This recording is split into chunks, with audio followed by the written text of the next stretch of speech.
Headline. You know what? It's just, I guess it's shock or MVP is that guy. Because I feel like, people, there's always, for some reason, there's always still a question mark over me. If I do one thing correct, people are still like, yeah, but maybe about this, maybe about that. I think this is a good fight, especially because I'm moving up. There's so many things that technically work against me. He's an undefeated fighter, moving up a weight. He's that, like you say, boogeyman type of, he's got that boogeyman type of energy. If I go out there, when I go out there and land that knockout, there's a, okay, big stamp of approval from everybody. There's not one person that can say anything else again.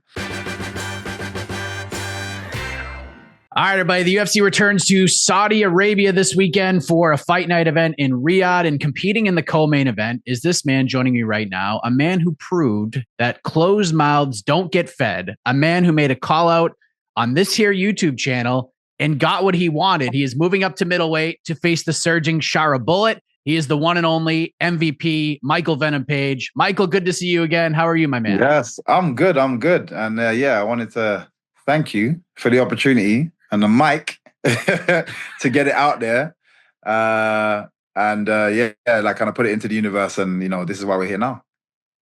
Yeah, I mean, it's first of all, it's great to talk to you, and you get your wish, like you said. And listen, this you laid it out like this. This guy called out my guy Israel Adesanya after his win at UFC 308. So allow me to be, I guess, the lockdown cornerback in the NFL. I will intercept said call out, and then I will just chuck it right back at him. Yeah. After you did that, did you think this would end up happening when you threw out the call out? I'm not sure. A lot of stuff that I've kind of put out into the universe, so as you say, has come back. So I had a feeling that I think any fan would look at this fight and be like, oh, that's a great fight.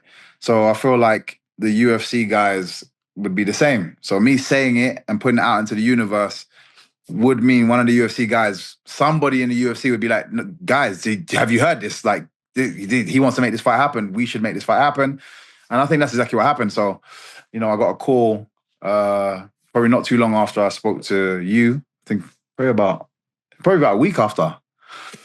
After I spoke to you, Hunter hit me up. He's like, are you being serious about this fight? And I was like, yeah. He's like, okay, cool. I'm going to call you back. And, whatever he said and got done on the other side made it happen.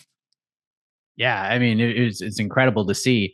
And when we spoke, you were actually getting ready to compete in a grappling match against Carlos Condit for Polaris. Yep. And what a performance. What a battle you guys had. And it was a lot of fun to watch. And you laid this out as a bit of a learning and evolution thing for you, but it seems like you also impressed a lot of people in the process. So I'm curious, after going through it, what was that experience like for you, and what was your biggest takeaway from it? I have to say, I absolutely loved it. It brought me back to my kickboxing days, and it's going to sound weird to say because obviously it's a completely different sport, but like when I was doing the kickboxing, it's similar to jiu-jitsu. You're in a sports hall. There's multiple matted areas and you're just competing, and it's a bit of a crazy environment, like loads of referees and the tables are out, the timers, and then a lot of the times if you made it to the final or on big tournaments, you came to you had like a more show format, but it's still on a matted area. You had an audience there, and it brought me back to that, and I just felt so calm, and I knew I'd done the work necessary to kind of get the result I wanted. And even to be fair, I feel like I missed out on a couple of things during the grapple, but felt really, really good. I'd love to do that again. But obviously the focus right now is the MMA, the cage, Shara obviously specifically. But I can definitely see myself going back there again. So your overall resume continues to add up, right? Like kickboxing, MMA, boxing, bare knuckle, grappling.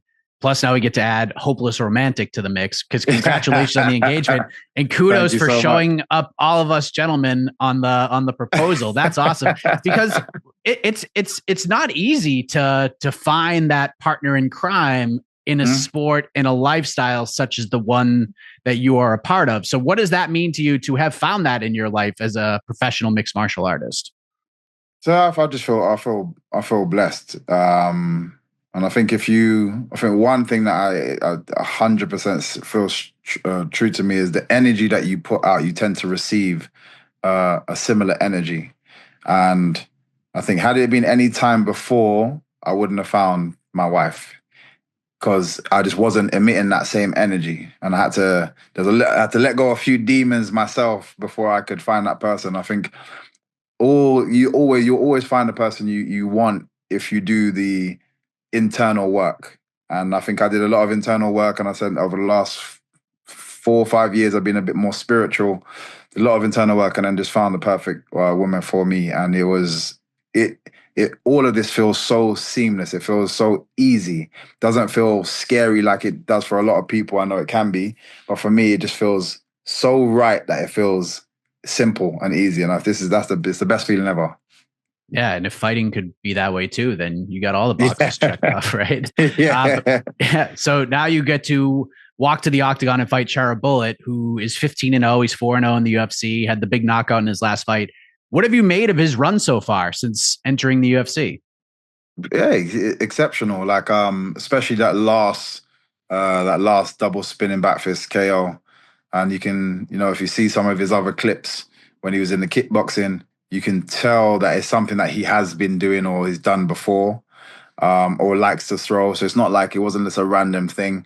I think he's super talented, and even if I go in there and do what I know I can do, I think he's still gonna set to have an exciting career. He just need to just continue on the path that he's on and just keep developing and growing. And sometimes a loss can help with that. Sometimes that one loss can make you readjust a few things and self-reflect, and then push forward even stronger. So you did a show with Michael Bisping. You were on his podcast, and you said he was going to bleed in the fight. And I don't know if you saw this, but Shara went on social media and responded saying that, like, oh, he's going to bleed. Then he posted a video of a man bleeding on the ground, and he had some sort of weapon in his hand. And he said, yes, I will bleed, but only in yours. But then he was like, look, this is a Hollywood movie thing and use ketchup. But what did you think of that? I loved it. Like for me, that kind of stuff, I love that kind of stuff. I prefer that kind of banter because that's me as well. I prefer that kind of banter and back and forth than some of the stuff that you see a lot of these other fighters getting like personal and disrespectful. But this is very like lighthearted, friendly, because he's responding to stuff. And to be fair, if it wasn't for kind of my engagement and my wedding celebration and so on and so forth that I've been doing, I definitely would have had a lot more time to focus on firing back and doing some other stuff. But we still got some time to do some fun things as well. All right, I'm looking forward to that.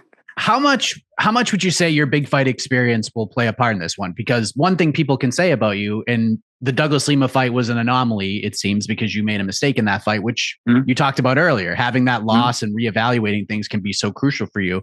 But it is super difficult to look good against you in a fist fight. Like, guys have wins against you, but nobody goes out and blows the doors off you, right? Like, how much of a difference between your experience and your evolution in the game does that play in this fight against a guy like Shara?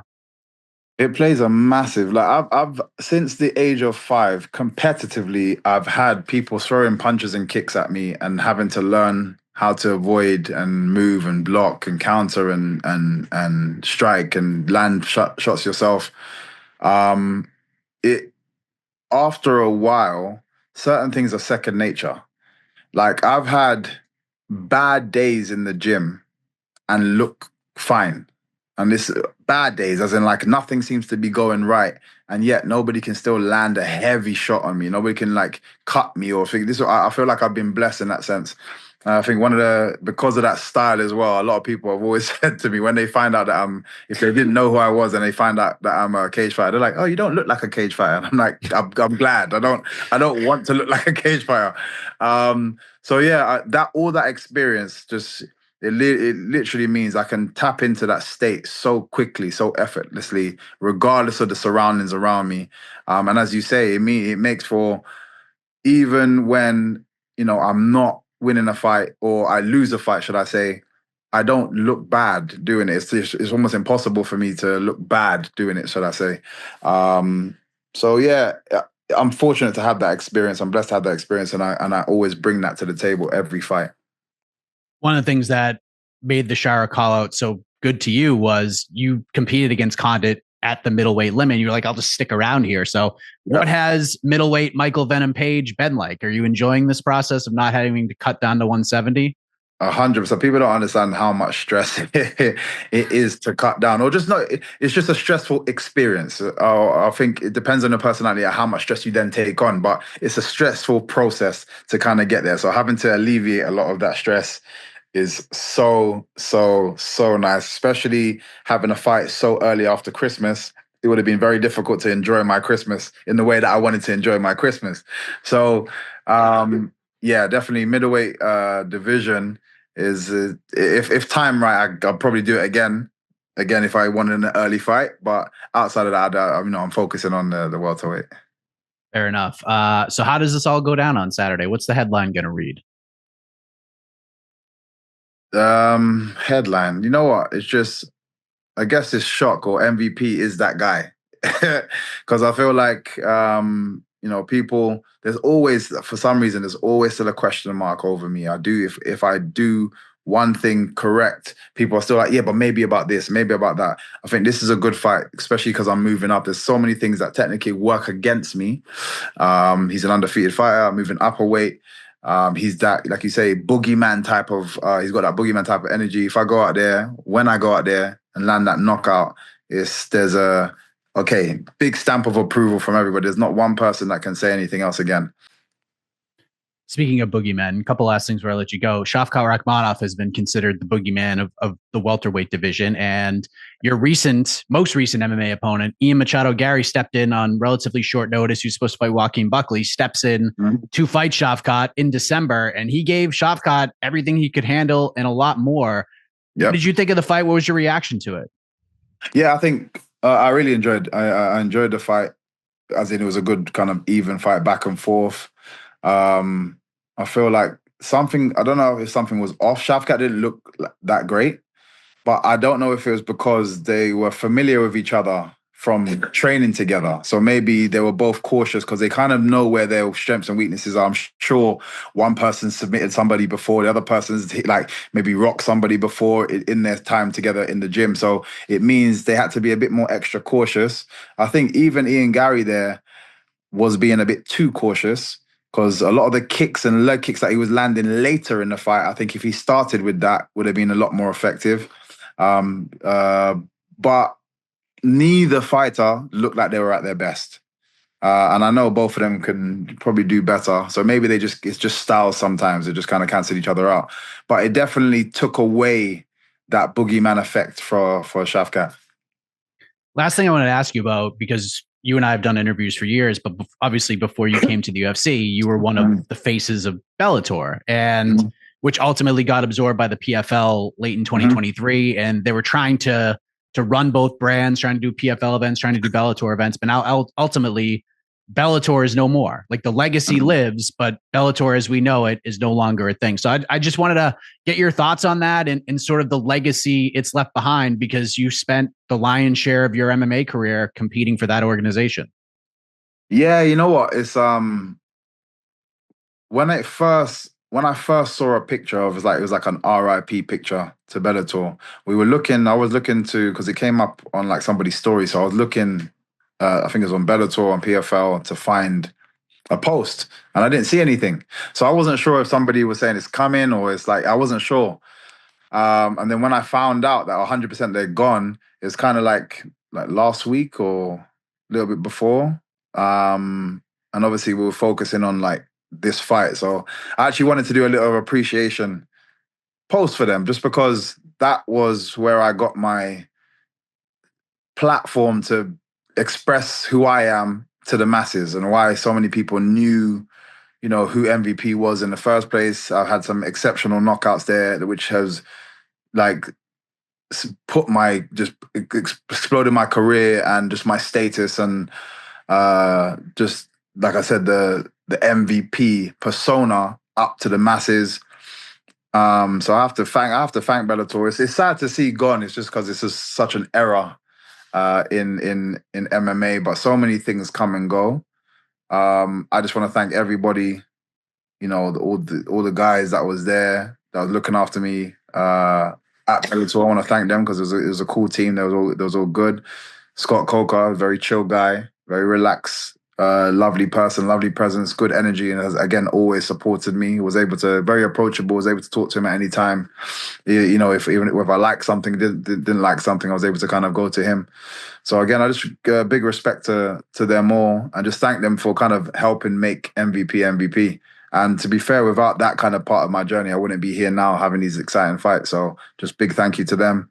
And obviously just wish PFL well, because I think having competition is good for absolutely everybody, especially the fighters. Given if people have, you know, with all these other shows doing really well, it's just going to be better for the sport. So hopefully, you know, that's not them getting rid of Bellator is not a sign of them not doing well, but a sign of them, you know, kind of looking to do bigger things, maybe.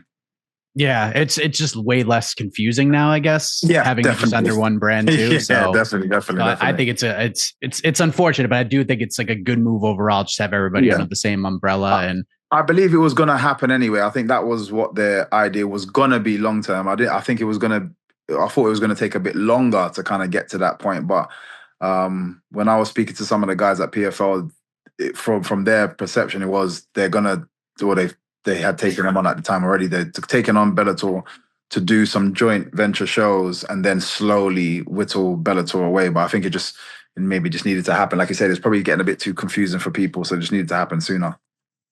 Well, your legacy in Bellator is a great one. Your legacy continues to build this Saturday in the co-main event of UFC Saudi Arabia against Shara Bullet middleweight bout, and a damn good one. Michael, appreciate the time as always. All the best to you on Saturday, and congrats again on the engagement. That's awesome. Oh, thank you, man. Thank you. I appreciate that, Mike. Take care.